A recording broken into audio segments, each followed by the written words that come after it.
Hi, this is Siofra's Magic Alcove, and I'm Siofra Bradigan. So, someone wrote in fairly recently on a subject of why their magic worked sometimes and didn't work others. And the example that they gave was doing a healing spell or healing work, energy work on a parent, and that seemed to work tremendously well.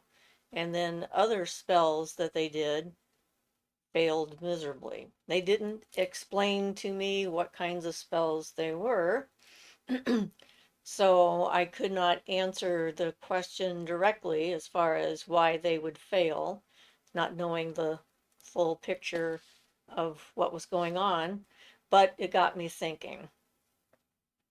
And there are a lot of reasons why magic doesn't work when it doesn't work. I think that the universe is actually trying to give us some information about what we're doing, and there's other influences and so forth that could be at work that we don't know anything about. So let's just take the healing work specifically first. That worked well. In general, most people want to feel better, want to get better. And if you have asked them whether they're willing to accept healing energy from you and they have said yes, the chances of it working increase dramatically because you have their conscious cooperation.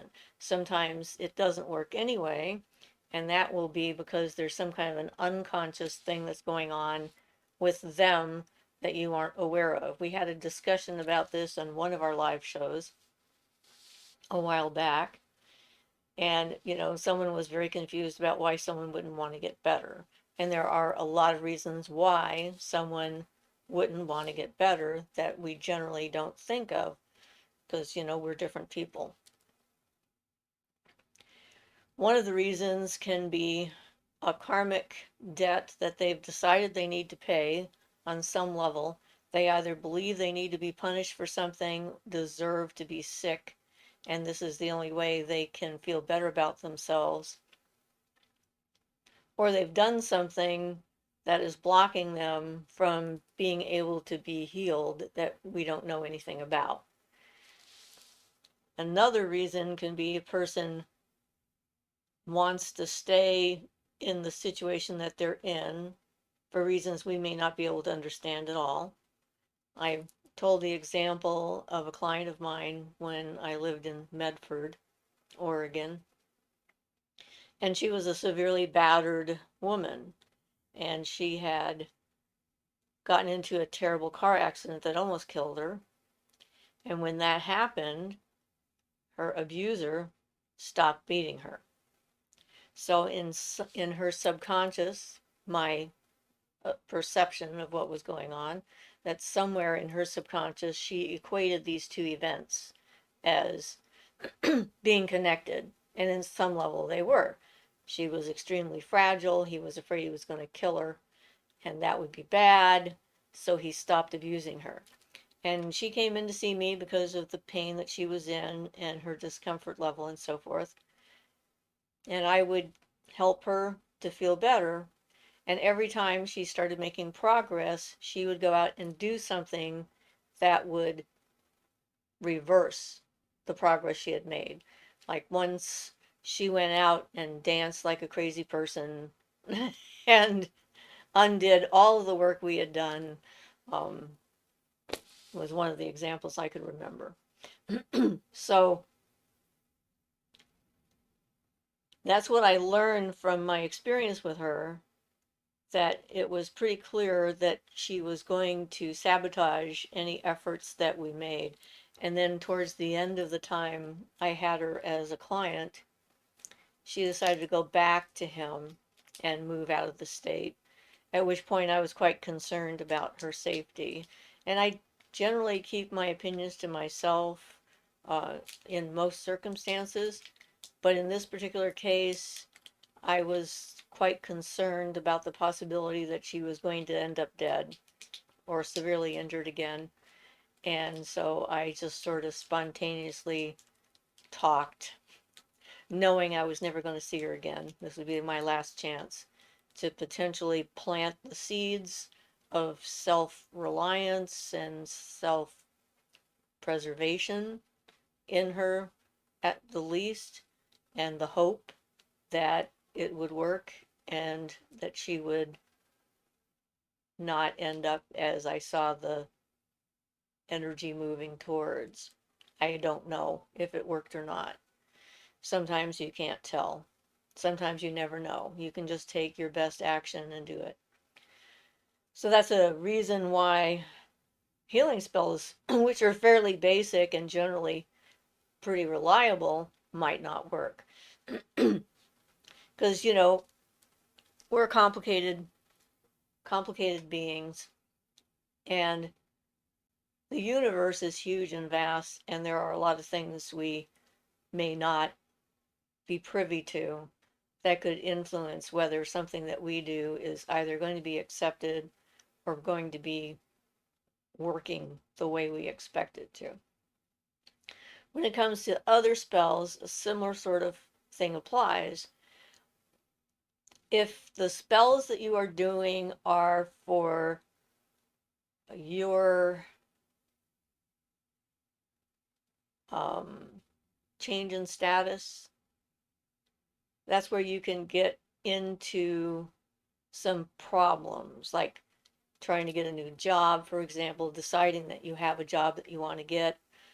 There's been a number of people who've talked about that as being problematic. One individual told me that they had done all this magic and spell work to get this job, and it had worked, and they got the job, and then the people who worked there were insane, and they hated the job, and they had to quit.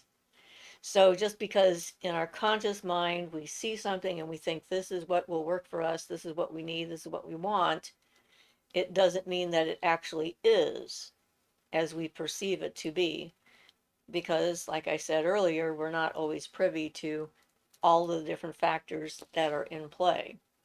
And it still can work in the sense that we can sort of force the issue, which this person did, and they got it to work, but then they learned something from the experience as to sometimes it's best to let the universe sort of bring things to you and be open to the information the universe is trying to present and figure out which is the path of least resistance, which is the path that leads to the place that you want to be of the paths that are available to you.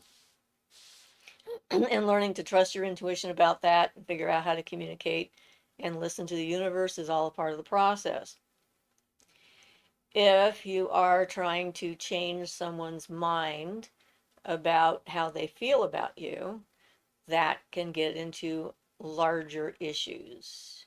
Free will, of course, being one of them. And we actually just had a discussion about this on our private Facebook group. Someone was asking the question if they could cast a truth spell on someone who they knew was being hoodwinked by some unscrupulous individuals, and whether or not that would be interfering with their free will, because that's something we talk about, not interfering with someone's free will. And in that particular instance, when I thought about it, it was like we're talking about people who've already had their free will distorted by unscrupulous individuals who are trying to manipulate them from what they said. And if that is true, if that is the case, then a truth spell, its purpose would be to allow them to see the bigger picture, to open their eyes and kind of like take the blinders off and see the reality of the situation for what it is, so that then they could make a more informed decision. Because true will is a funny thing. It implies that the person actually knows what they want and knows all the things that are going on. And in general, I don't do anything that I think might impose my will on someone else's will and make them change their mind, like someone's spiritual path or religion or set of beliefs or so forth. But in certain circumstances, it seems entirely appropriate. And as the description was presented, it seemed entirely appropriate to me. Not being there, not being my circumstances, not being aware of all the different potential things that might be going on, not knowing any of that information. I can only make my best guess. And I try to make sure that that's how I present things. Um, because it's a good question to ask. I thought it was great that this person asked the question. And it's important to think about these things before we do magic, because magic can be very powerful. And brought up some interesting points about will, true will, etc. And in the end, it's your personal decision as to whether or not you think that this is okay. You know, my stance on love spells, I think they're always a bad idea. I cannot imagine any kind of a circumstance where any kind of a love spell would be uh, not trying to influence someone's free will. And just the fact that you feel you need to do it says that you are, what's the word? Don't understand the nature of true love. Because true love is voluntary, respectful, honors other people's choices.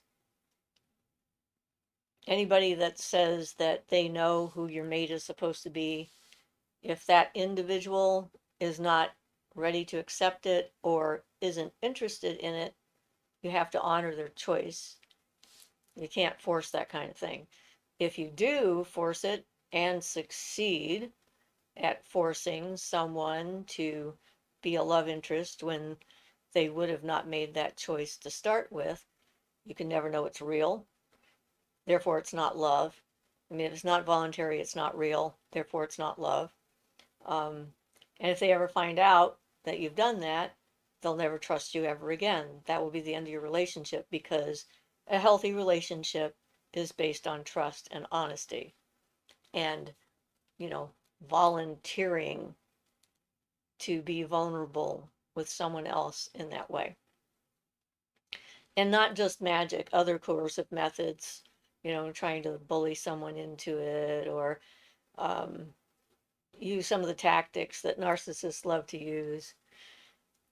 I've had them used on me in other relationships. There's all kinds of different methods that people use to try and get their own way. And you may have a companion for a period of time. It may seem like everything is great, but the root, the beginning, is rotten. And if the root is rotten, the tree will die.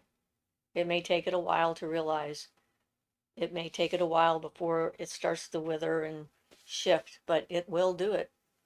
And then you're left, I don't know what with, but not with what you thought you wanted in the first place.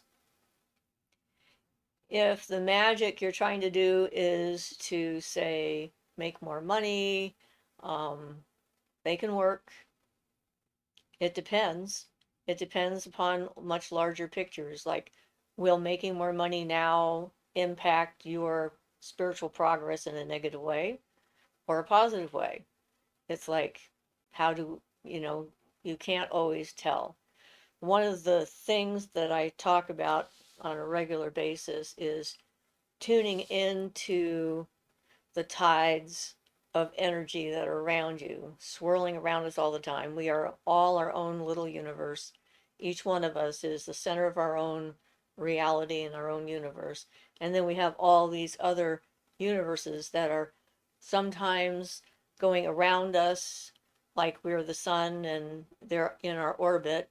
Sometimes we are going around them like they're the sun and we're in their orbit. Sometimes we're going around together around something else, a common goal or purpose or something like that.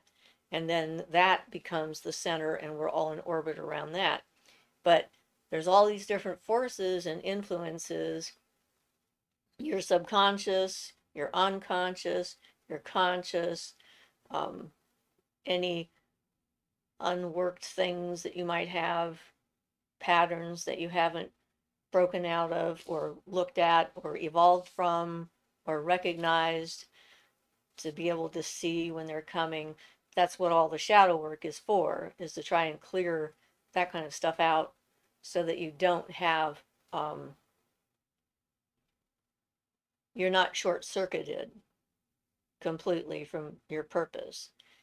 The trick, of course, is to figure out when the universe is saying this is a bad way to go or this is a test. And we talked about that on our last live show. It's like there's always other options as to why something is happening. I had one ritual that I really wanted to go to, which was the Women of the 13th Moon ritual in the mountains outside of Santa Cruz when I lived down there. And it was with a Native American shaman, and she was leading the group. It was an all women's event. It was 3 days, Maiden Mother Crone. It was quite an elaborate affair. And I know, I don't remember what they were now, but there were a lot of different things that came up that sort of encouraged me not to go, like blocked my way of going. And I looked at these things and I thought, no, this is a test. This is the universe just seeing where I'm really at and if I'm serious about this and if I'm going to be committed to doing this and not let just random circumstances derail me and not use my own will to go where I want to go. And I went. And I was very glad that I did. And I think of that a lot, is that everything that happens to us in a way is a test the universe is giving us, not to a pass or fail kind of a thing, but as a gathering more information. The universe wants to know who we are, what we want, what we need, where we're at, what we're willing to put up with, what we won't put up with, which is the reason for creating boundaries. It allows the universe to figure out where we belong in this universal dance of all these different forces that are going on, and assists the universe to, sort of put us in the right direction. Before Ian and I met, um, his best friend at the time, who's not really a friend at all now, um, started taking me out. It was a sort of a strange encounter because I got a lot of mixed signals from this guy, and it was confusing because sometimes it seemed like he was trying to be a romantic interest, but most of the time it seemed like he was looking for a student, an acolyte, someone he could impress. He talked a lot about magic and so forth and said all kinds of things, some of which I wholeheartedly disagreed with because I already had a fairly well defined center of where I come from. And I would make sure he knew that I disagreed with that particular view of things. And the day before Ian and I had our first date, where he came home with me, was the last time that I went out with his friend, was the 4th of July. And at this 4th of July, after it was over, it seemed clear to me that I needed to decide. And it was like the universe tossed this person out because he was very much like the kind of men I'd been attracted to most of my life. Very intense, charismatic, kind of overbearing, um, sweep you off your feet kind of energy. Uh, and the universe just wanted to make sure that I really didn't want that kind of an individual anymore, I think. It was like, we've presented you with this personality, similar profile on numerous occasions, and you've just taken it right up. So are you sure? I mean, really, have you changed? And so that night after our not date, um, I had a talk with my teddy bear, Amanda, and we talked through what was going on and decided that even if he was interested in us, which wasn't clear, I was clear at this point that I wasn't interested in him. And so I made my decision and my choice. And it was the next night that we went on the double date where Ian and I connected and I brought him home and he's still here. So clearly I made the right choice. But that's the thing. It's like the universe only has the information to work with that you've given it to figure out how to help you and what you want. So when you're going through, having had a highly dysfunctional environment, not knowing exactly who you are, not knowing what you will and will not accept, um, all that stuff, the universe can only base its movements towards you on the information that it has. And we can change that conversation with the universe, which is what magic is and spell work. It's a conversation with the universe. It's a way of focusing our intent and our energy and so forth on what it is that we want to be or attract, or focus on. And it's similar to like dreams. Let's say dream symbols don't try to be obfuscating. They want you to understand them. They're not trying to be make you clueless as to what the heck is going on. But dreams work in the language of symbols. Magic also works in the language of symbols, just like dreams. And so finding the symbols that work for you, that activate those parts of your mind and your energy and so forth to help you focus on what it is you want to do. That's how you create your magic. That's how you choose your path. That's how you figure out your language with the universe. So one of the other reasons why spells might not work would be that you just don't have the skill set developed as yet, because there is a definite skill set. First, being able to construct a spell that's going to make sense using associative magic or symbolism, or elements that combine together in a what seems like a sensible way to you. So being able to come up with a spell is one part of it. Then being able to focus your intent and your energy and getting the right energy to work with that particular spell. You're not going to use the same kind of energy to do healing as you are to get a job or anything else, really. So understanding energy and how it works and what kinds of energies are out there and available to you. A lot of people go through this. All you need is your will, your finger, and your voice. And you say, this is how it's going to be, and bam, this is how it is. That can work in certain circumstances. And I have had that work in an emergency. In general, though, that doesn't work unless you have built up a reputation, perhaps, of repeated successes with the universe, and the universe, the spirits, and maybe the deities or whoever it is that you're working with know who you are and know what you're made out of, and you need an extra help right now. Something is not allowed to happen. You're not going to let it happen. You're going to stop it, and it's going to stop. Then it can work. But in general, no, most people don't have that, and even people who do have that don't use that all the time, because it's a lot easier to construct something. In the beginning, I didn't consider that anything I did was a spell. I was doing interpersonal work. I was working with my inner child. I was working with my injured parts of me. I was working with my subconscious that was trying to short circuit everything I did. I was working on becoming the person I wanted to be. I was working on learning boundaries, learning how to ground, getting the basics down. And I still don't do much in the way of spell work. It comes up occasionally if someone's in crisis and they need a magical assist. But like with dreams, like with dream interpretation, for example, you first look at the physical reality that the dream is telling you about. Like you walk down a flight of stairs and in the dream, the railing was going like this and you fell off the stairs. So the first thing you would do would be to check, if you had stairs, of course, to check your railings to see if you had picked up on something happening.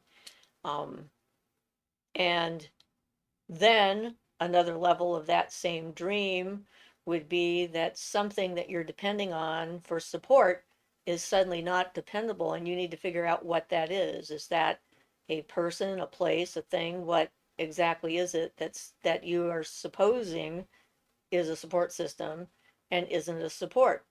Or then another way of looking at it could be that you have a big shift and a big change coming, and it's trying to open up a space for you in which to fall into something else.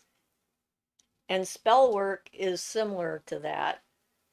You need to understand the symbolism of what you're doing and what the different inferences might be as far as how is this going to work and is this going to work. And then if you actually have that entire skill set and you do something and it doesn't work, the universe might be just trying to save your butt. It might be saying, this is a bad idea. Um, your information is incorrect or incomplete. You don't understand the situation as well as you thought you did. This isn't saying that you're a bad witch or a bad magician or that you don't have any power. This is saying that the universe has access to a lot more information about what is going on and what might be happening and what the potential results might be. And that if you go down this path, if the universe like allows it to continue, you're going to miss something really important. So if you're one of those people, like the individual who wrote in, that is trying to figure out why some of your spells aren't working, these are some ideas as to why. Since I don't know these people or their circumstances or what kind of spells they're trying to do, we're talking about this as a larger topic. I think that asking the questions, considering the consequences, considering the influences and potential movements of the pieces that are around you are important things to do. We should always be circumspect when we are trying to figure this out, because it's not about just us getting our way. We don't live in the universe alone. We occupy the universe amongst many different kinds of consciousness, not just humans, and it's a huge, giant dance of interconnectedness and influences and movements and energy and everything else. That's why I talk about that, feeling those tides. When the universe goes like this and says, don't do that, I go like, okay, I'm going to sit back and wait and see what comes of this and wait for this to not be there. I often get warnings from the universe in my dreams about circumstances, and they usually come in the form of storms or driving in weird places, like finding myself driving up a hill that's suddenly full of mud and the car's trying to slide and all this other stuff. It's like, okay, something's coming down the pipe and I need to, like, pay attention because there's something here and I need to be as ready as I can for whatever it is, because life is about change. Everything changes. The one thing you can count on is the fact that nothing is going to stay the same as it is right now. And if you are smart, you will try to evolve and adapt in the best way possible for yourself and for those you care about. So, okay, I think that covers the subject well enough for this.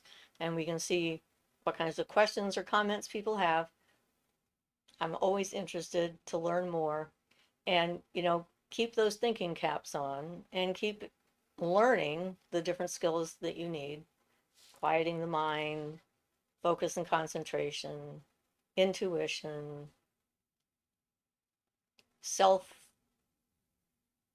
what's the word? Self-defining, boundaries, all that stuff. They're all part of the same process, different pieces in it. And I know there was somebody on one of our live shows that said that they didn't think that boundaries made any sense to them and that they were foolish. Yeah. So if you're one of those people, this channel is not for you. Because I think without boundaries and without definition, we have nowhere to go and no movement that we can make. We're just flotsam flying around in a hurricane, wondering where we're going to land when it's all over. So, all right. If you want to send me questions, you can send them to my email, shifersmagicalcove@gmail.com. You can friend me on Facebook on my Facebook page, Siofra Bradigan. You can also join the private group, Shifer's Magic Alcove, that I'm an admin for. We have like, I think 87 members right now, where you can ask questions, and if it's something I know something about, I will respond, or if I have an opinion, I will let you know what it is. In the meantime, have yourself a wonderful week, and blessed be everyone. This is Shifer's Magic Alcove, and I'm Siofra Bradigan.